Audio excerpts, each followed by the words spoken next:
રોહન નામનો એક જેજુમાસુ નાનો છોકરો તેના સ્કૂલ બેડમાં એક જૂની પેન્સિલ શોધે છે. શરૂઆતમાં તે સામાન્ય લાગે છે, પરંતુ જ્યારે તે તેનાથી દોરે છે ત્યારે તે ચિત્ર જીવંત થઈ જાય છે. ઉત્સાહિત થઈને તે એક આઈસ્ક્રીમ દોરે છે અને તે બહાર નીકળી આવે છે.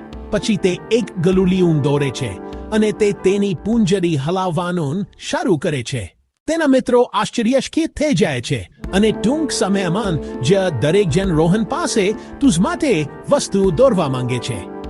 પરંતુ એક દિવસથી એક તોફાની સાપાપરી પેન્સિલ લે છે અને એક વિશાળ રાક્ષસ દોરે છે જે બાળકોનો પીછો કરવાનું શરૂ કરે છે. રોહનને ઝડપથી વિચારવું પડે છે.